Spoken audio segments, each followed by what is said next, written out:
The alarms tore through the palace before I even understood what they meant. Glass shook in the high windows of the throne hall, and the floor beneath my feet trembled with a force that did not belong to my world.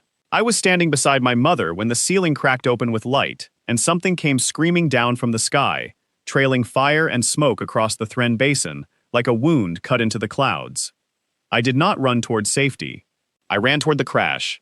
Every guard in the palace shouted for me to stop, but I had spent 400 cycles being told what I could not do, and in that one moment, with fire lighting up the horizon, I decided I would not listen to another warning. My mother called my name behind me, but I was already moving, my robes catching wind as I crossed the outer courtyard and reached the transport that would take me toward the smoke. The thing that had fallen from the sky was not a meteor. It was a ship, twisted and burning, its metal skin peeled back like broken shell. Smoke poured from a gash in its side, and for a moment, nothing moved except the flames. Then the hatch groaned, and it opened. A figure fell out onto the scorched grass, coughing, choking on smoke, dragging itself away from the wreck with hands that shook. I had never seen a human before, not outside of old records and warnings passed down through the court. But I knew, the instant I saw him, that whatever the history said about his kind, none of it had prepared me for the sight of a person crawling out of fire, refusing to stop moving, even as his body clearly begged him to. I reached him before my guards did. He looked up at me with eyes the color of stormwater, and even through his pain, there was no fear in them, only exhaustion and something like disbelief. "You should not be alive," I said, before I could stop myself. He managed something close to a laugh, though it cracked halfway through. "Feels like I'm barely winning that argument," he said. The guards pulled him back before I could say anything else, and within the hour, the Dominion's law had already decided what he was. Not a survivor, not a person in danger. A contamination risk, an outsider who had seen too much of our shielded territory, who now had to be contained, studied, and disposed of according to whatever the council found convenient. I was given charge of his containment, not because anyone respected my judgment, but because I had none of what the court valued most. I carried no resonance. My blood did not sing the way a noble's blood was supposed to sing when paired with another. I was what my people called sterile marked, and the mark meant I would never bond, never build a lineage, never sit beside someone whose blood called to mind the way the old law demanded. My cousin said it plainly, the way she always did, without any real cruelty behind it. I had nothing to lose, so I was given the human, because whatever happened to him, it would not touch anyone whose future mattered.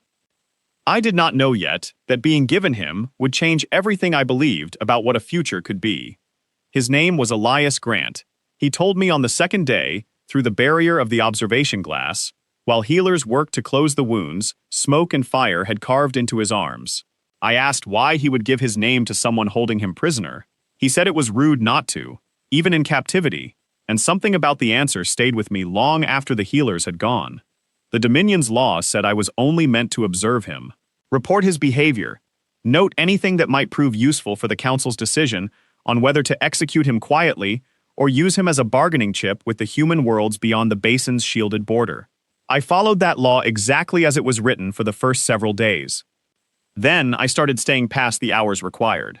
He asked questions about my people that no one in the palace had ever asked me, not about my rank, not about my failure to bond, but about what I believed, what I wanted, what I thought was fair. When I told him about the sterile mark, expecting the same practiced pity I received from everyone at court, he did not flinch, and he did not soften his voice the way healers did when they delivered bad news. "That doesn't sound like a flaw," he said. "That sounds like a rule somebody else decided mattered more than you do." I told him he did not understand our ways. He said maybe not, but he understood plenty about people being told their worth depended on something they never chose for themselves. He said humans used to believe things like that too, about all sorts of things that had nothing to do with a person's actual character, and it had taken them a long time and a lot of mistakes to unlearn it. I found myself returning to the glass more often than my duties required. I told myself it was because the council wanted more detailed reports, but I began writing less about his condition and more about the things he said, the questions he asked, the way he looked at the sky through the narrow window of his cell, like he still expected someone to come looking for him, even though no rescue ship had been picked up on any of our scans.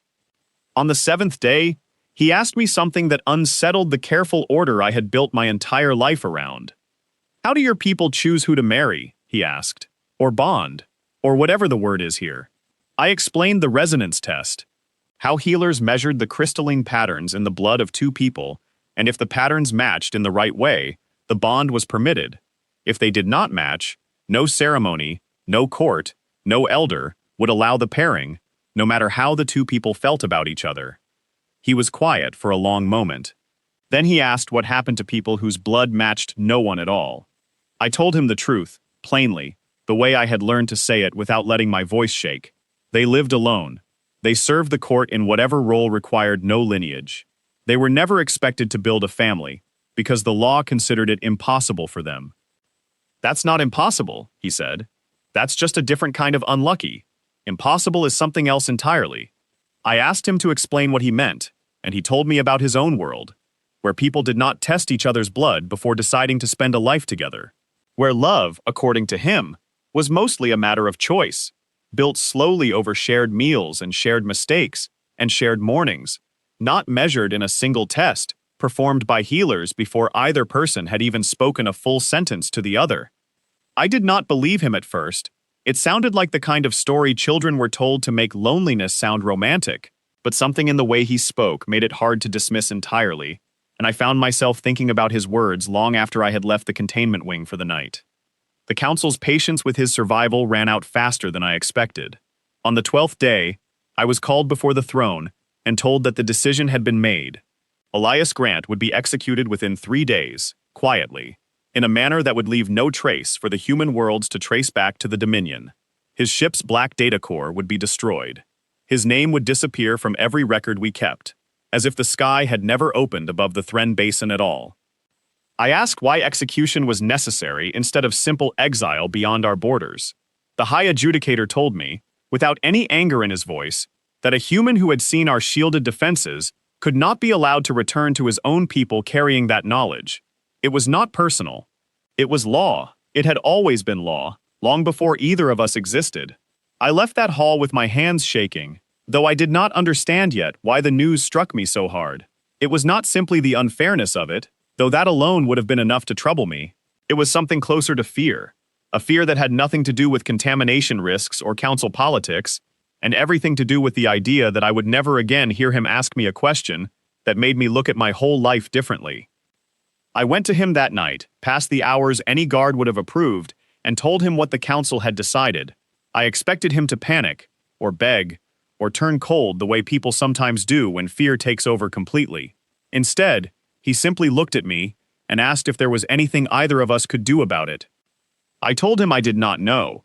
I told him the law of resonance was older than the throne itself, and that no one had ever challenged it successfully, not in 400 cycles of recorded history. He asked me one more question before I left that night. He asked if I actually believed the law was right, or if I had simply never had a reason strong enough to ask whether it was. I did not answer him that night. I walked back to my chambers and did not sleep, turning his question over, until it wore a groove into my thoughts that I could not smooth away by morning. By dawn, I had made a decision that no sterile-marked noble in the history of the Dominion had ever made before me. I requested an audience with the full council, not the private hearing usually granted to someone of my rank, but the open hall where every noble family could witness what I intended to say.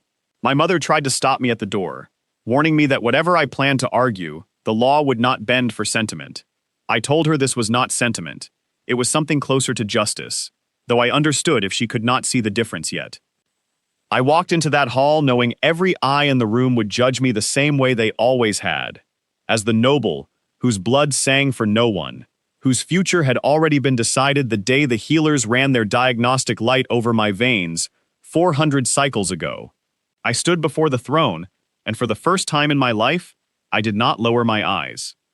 I asked the council to grant a formal bond between myself and Elias Grant. The hall fell into a silence so complete, I could hear my own pulse hammering uselessly in my ears, the pulse that had never once sung the resonance song the law required. The High Adjudicator spoke first, not with anger, but with the same patient correction he might use on a child who had misunderstood a simple lesson. He reminded me that resonance could not be granted through request. It existed, or it did not. My blood carried no pattern that matched any living veil, let alone a human whose biology shared nothing with our own. I told him I understood that completely. I was not asking for resonance. I was asking the council to recognize that resonance was not the only foundation on which a family could be built.